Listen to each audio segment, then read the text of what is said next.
So the outline is to talk first of all about flammability, identify the hazards in the flammable refrigerants, and then look at which refrigerants are flammable and where they're used. And we're splitting those into the A2Ls and the A3s.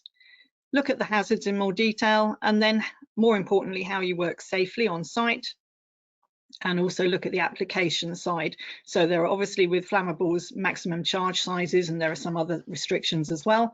So I'll be looking at that too. But just to note that this is not a full flammables training program, okay? This is just a 20-minute talk capturing the most important points.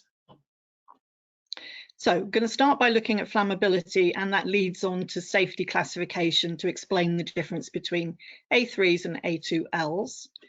So in order to get combustion, you need three things shown by the fuel triangle. So you need something flammable, like the flammable refrigerant.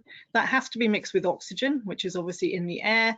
And if you get the right mix of air and refrigerant, then you need a source of ignition to actually get combustion. That mixture of air and refrigerant is different for the A3s, like the hydrocarbons, and the A2Ls.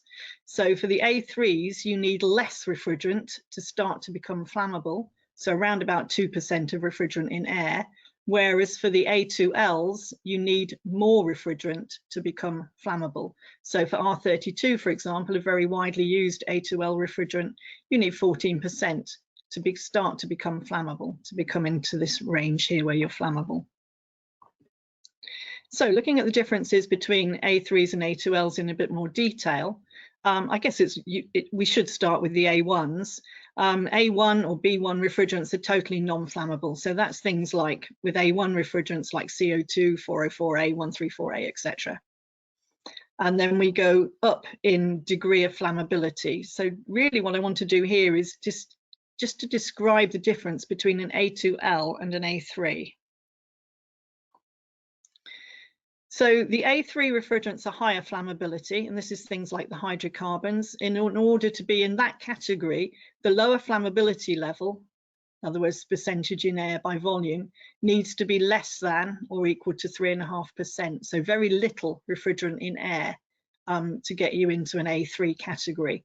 Whereas with the 2L category, the lower flammability category, you need more than 3.5% of refrigerant in air.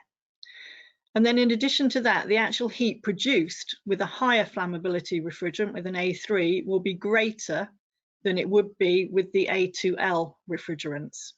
So you will get less heat produced by a 2L refrigerant should you reach combustion. And then the third thing is the flame propagation. The flame propagation is very fast with the A3s and is much slower, round about walking pace, with the A2Ls. So basically the A2Ls are more difficult to ignite, and when they are ignited, the effect of combustion is less.